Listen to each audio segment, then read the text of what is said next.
Okay. Mervin, dumayo kayo sa PBA. Anong kumusta? Ano po, invite po kami ng team para manood at support sa Team NLEX po. Kumusta kayo after ng tour? Medyo malungkot pero masaya. Yun. Paano bakit malungkot? Bakit masaya? Una-una, nabigo ako sa individual overall champion pero nakuha po namin yung team champion. Pero sa game plan po namin talaga, isa lang talaga yung makukuha talaga na. Kumbaga pag nakuha po namin yung dalawa, bonus na lang po talaga yun. Yun nga po, nag-success naman po yung game plan pero sa bandang uli hindi po nakakuha yung overall individual. Pero yung team talaga, yung main target talaga natin. Ano yung next sa'yo tsaka sa team? Ano yung salihan pa ba kayo? Meron pa po, itong June, yung Tour de Leyte, tsaka itong Larga Pilipinas sa August 2 to 7, tsaka yung baka lalaro din po kami sa KOM Thailand, October po. Mervin, gano'ng kalaking experience sa'yo yung sumapa ka sa tour, tapos yung mga good times ka, tsaka yung siyempre may mga heartbreaking experiences ka?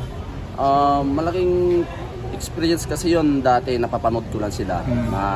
Tapos napapanood ko yung mga idol ko. Ngayon sila na yung mga karibal ko talaga sa karera.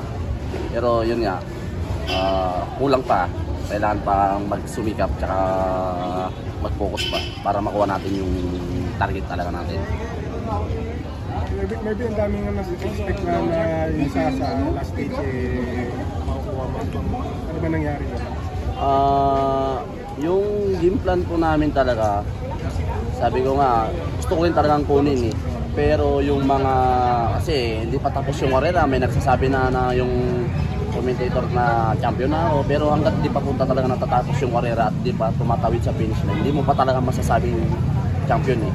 Kasi nung mga namin ko talaga last 10 km bago sa finish line na, struggle na talaga ako.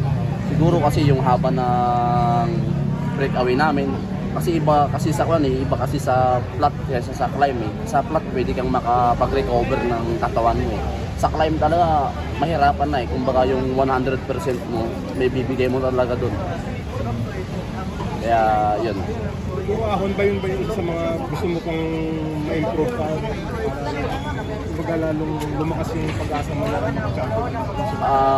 Yung climb naman meron na talaga sa akin. Pero yun nga, nagkamali lang siguro na yung time na yun, nawala na rin ako ng kondisyon. Pero kaya talaga. Pero yun nga, siguro isang madaling salita, hindi pa para sa akin. Yun talaga yung parang concern. So, mas yung look forward mo ba yung next year? Kasi baka konti na lang eh.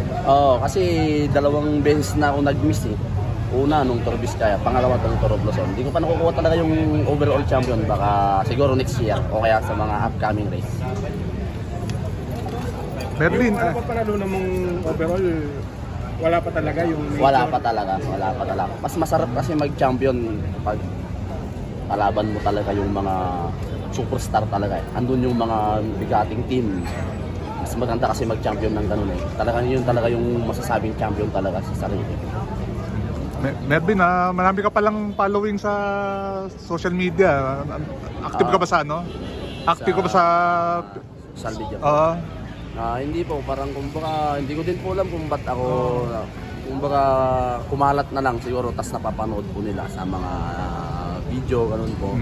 Pero doon nga po sobrang thankful din po sa nila kasi sila yung mga isa sa nag-motivate sa akin para mas iangat ko pa yung pangalan ko sa site. First time mo manood ng live PBA? Opo, first time ko pong manood ng live PBA. Pero nanonood ka ng PBA? Nanonood po ako sa mga TV lang po. Mga walang. Pero sa mismong live talaga, sa mismong ganito, hindi pa po. Ngayon first time lang po. Sino team mo? NLEX po. Hindi Hinebra. Tayo dyan.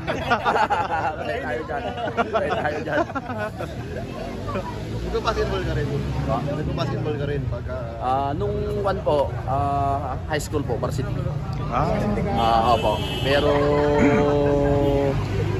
nag-graduate na po ako ng high school, parang nahingkayat po ako sa tito ko na mag-bike na. Saan ka nag-varsity nun? Sa Pangasinan po. Nakapampala mo ka ba? O? Hindi po, Ilocano po. Anong eskwela kayo? Anong eskwela yun? Quezon Memorial Academy. Saan yun? Sa Mingan po. Humingan sa... Opo, malapit po sa Rosales. Tapos di ka na nag-varsity ng high school yan, high school. Habang nung nagbabike na po ako, kumbaga sa amin, sa Mingan, may intertown po naka parang 48 barangay, ay 40 barangay yung naka-entry. 5 beses po kami nag-champion ng final. As 4 times final MVP po ako. Ah, talaga? Opo. Basketball? Opo, madami pong bali sa basketball. As nag-bike na lang ako. Anong laro mo? Guard? Point guard po. Point guard ka? Opo.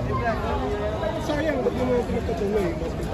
Parang po nag-iba na po yung parang mindset ka na parang gusto ko rin maging cycling na lang. Tapos yung time na po na pumasok po ako sa cycling, binigyan rin po ako ng pagkakataon na makapasok sa national team ng track. Hanggang sa nagtuloy-tuloy na po yun. Track cycling ka talaga? Opo. Parang doon po ako na-develop sa track kung paano mag-sprint. Okay. Doon po. Tito mo si di ba? Opo, si Tito Santi. So, syempre, malaking influence din.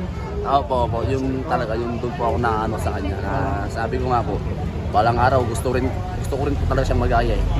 Baka malagpasan pa man yung kanya na yung history niya sa cycling. Ano yung talent ni Santi na gusto mong o na gamay mo na ginagaya mo?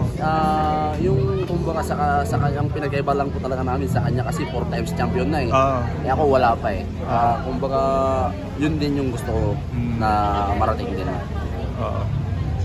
Bukod sa kanya, sino pang mga nilook up mo na mga siklista? Siklista? Pero talaga siya talaga yung top 1 idol ko eh. Pero yung mga susunod na nila Ronald Puranza, John Paul Morales, George Ogner, Kuya Mac Toledo, yun yung mga isa sa mga sa mga nag-advise din sa akin, tsaka mababait talaga. Yung mama ko po, ate niya po. Kapatid po. 27 po, 27. Saan ka sa Pangasinan? Umingan po. Umingan talaga. Paano ka nga pala paano ka ba nangyayon mag-cycling?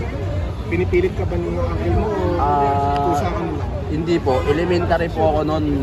Parang may sa barangay po namin may mga pesta-pestahan po, may pakarera ng BMX, doon ako nagsimula na.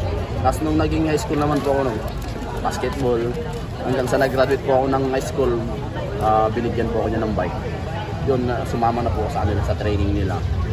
Hanggang sa mapasok po ako ng national team.